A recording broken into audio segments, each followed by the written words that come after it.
The knife flashed once in the lamplight.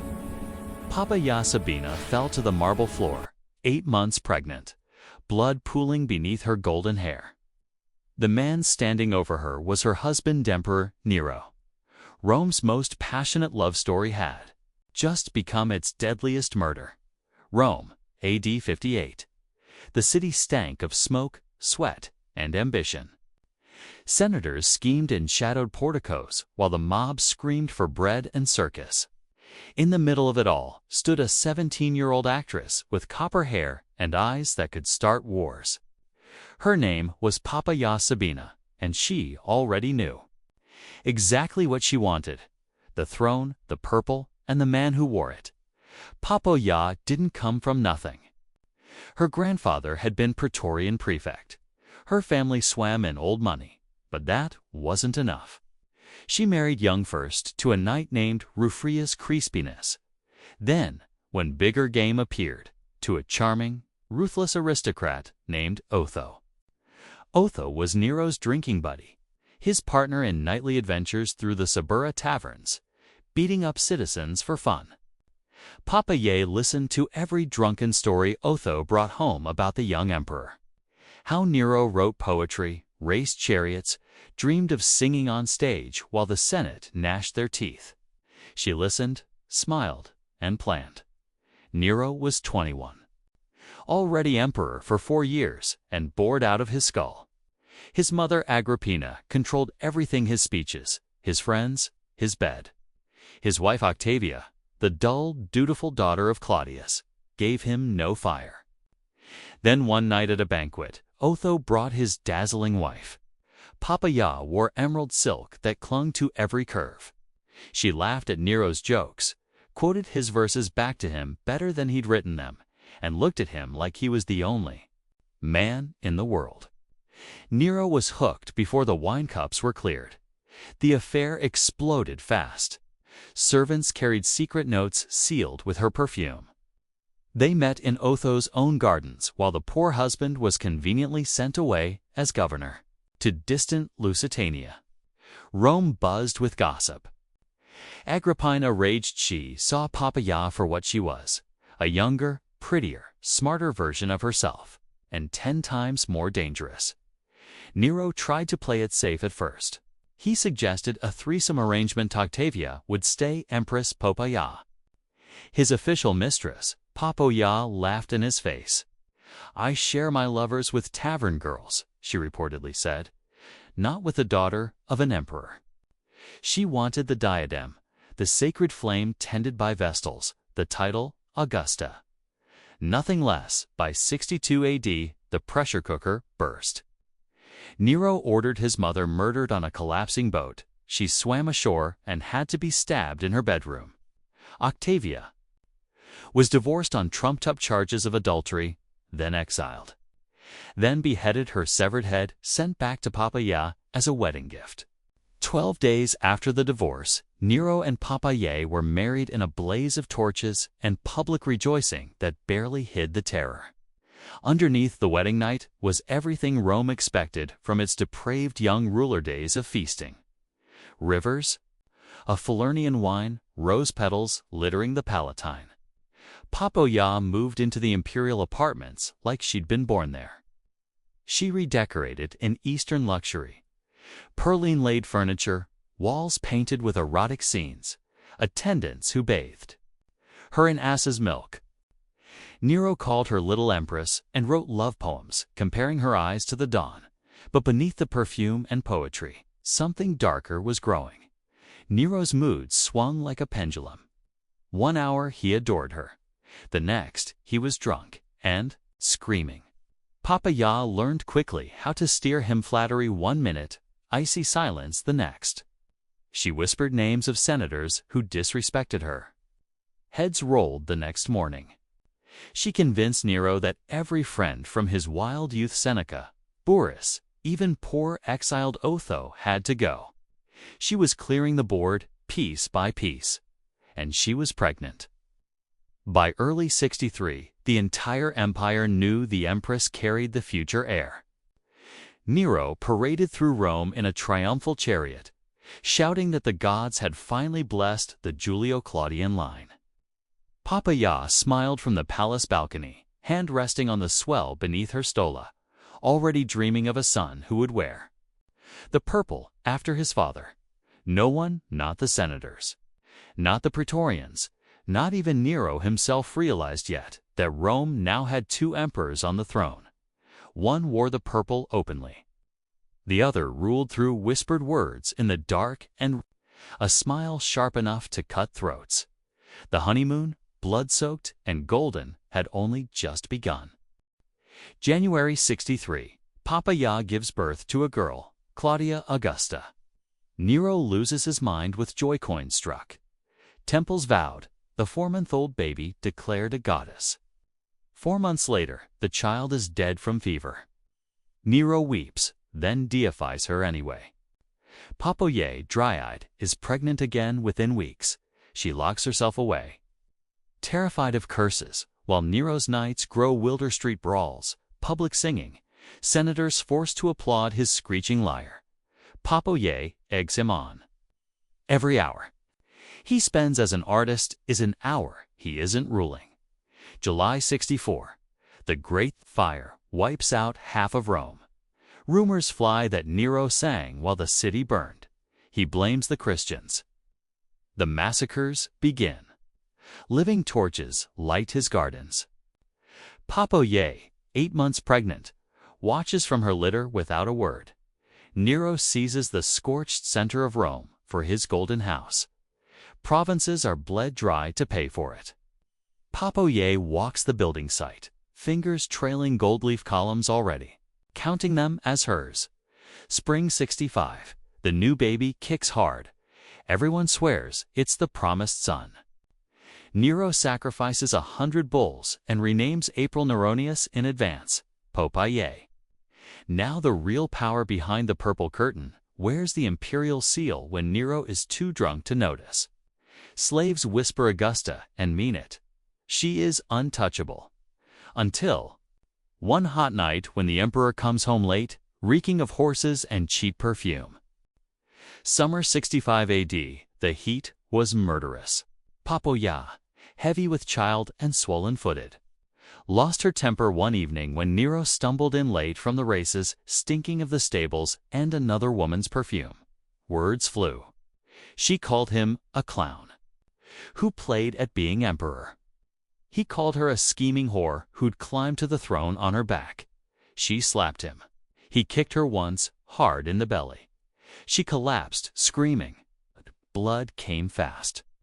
The midwives couldn't stop it. 2 days later, Poppaea, Sabina, Empress, and Augusta died in agony at 33, the unborn son dying with her. Nero went berserk with grief. He refused to let them wash or bury her body for days, kissing the cold lips, howling her name. He searched the empire for a Luca-like slave boy, had the child castrated and dressed in Poppaea's clothes, and called him Sabina in bed. Her corpse was not burned like common Romans. Nero embalmed her with spices and buried her inside the mausoleum of Augustus as a goddess. Temples rose in her name. He sacrificed every day at her tomb, begging her shade to come back. But Rome had watched an emperor kick his pregnant wife to death. The mask was off. The love story was over. Only the terror remained. 66 AD, Nero left Rome forever. He sailed for Greece with an entourage of 5,000 clapping boys, hairdressers, and lyre players.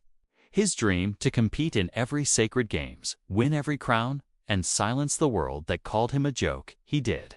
Chariots were rigged, judges bribed, timers stopped. Nero won over 1,800 victories in a single year. He came home crowned with so much olive and gold, he had to build a new room just to store them. Rome, meanwhile, starved. The provinces were milked dry to fund the tour. Governors who protested were ordered to kill themselves. The Praetorian prefect, Nymphidius Sabinus, quietly started counting how many soldiers still feared the name Nero and how many would take a bigger bribe. In April 68, the governor of Gaul, Vindex, raised the standard of revolt. Then Galba in Spain declared himself emperor. Letters flew to Rome. The Senate was ready to declare Nero a public enemy the moment the legions marched. Nero laughed at first. He was planning a new expedition this time to conquer the East dressed as Apollo. When the news finally sank in, he dropped a crystal cup worth a senator's ransom and watched it shatter. That night, he ran through the palace corridors in his bedroom slippers, screaming for gladiators who had already deserted. His last two companions, an ex-slave and a freedman, found him curled on a mattress, sobbing that no one understood his genius. At dawn on June 9, 68, the emperor of Rome borrowed a dagger, tried 3 times to push it into his throat, and needed a slave to help finish the job. His final words, "Qualis artifex perio." What an artist the world loses in me. They wrapped his body in an old sheet. No funeral procession, no eulogy. A few old servants carried him to the family tomb of his Domitius ancestors. The Julio-Claudian dynasty, begun by Augustus, ended in a ditch. Poppaea's embalmed corpse had lain 3 years in the mausoleum of Augustus. Nero's bones never joined her. The woman who had once ruled Rome through love and terror was left alone under the marble, still wearing her pearls, still waiting for the husband who would never come. The roses were still blooming on Poppaea's tomb when the news reached Rome. Nero was dead. For a few hours, the city didn't know whether to cheer or hide. Then the dam broke. People poured into the streets, dancing, wearing felt liberty caps, like freed slaves, smashing the statues that had loomed over every forum for 14 years. In the Suburra, they tore down the gilded ends from tavern signs. In the circus, someone dragged Nero's favorite racing colors through the dung. Senators who had kissed his feet the day before now spat on his portraits and voted him damnatio memoria. His name was to be scratched from every stone. His statues toppled. His golden house turned into public baths so the people could literally piss on his memory. But memory is stubborn. Years later, old men in the provinces would lay flowers on lonely roadside altars where someone had secretly carved "Nero lives." False Neros popped up like mushrooms after rain, one in 69, another in 79, a third 20 years after that. Each time crowds followed them, half hoping the red-haired singer-emperor would come back and the world would be wild again. Poppaea never got false empresses. She didn't need them. Her mausoleum on the Pincian Hill stayed untouched even when Nero's name was being chipped off temples. People remembered the beautiful Augusta who had bathed in ass's milk and worn the oceans, pearls in her hair. They forgot, or forgave, the heads she had asked for on silver platters. Lovers carved her name next to Nero's on garden walls. Nero et Poppaea, Felices. Tourists paid to see the tomb where she still lay, embalmed and golden.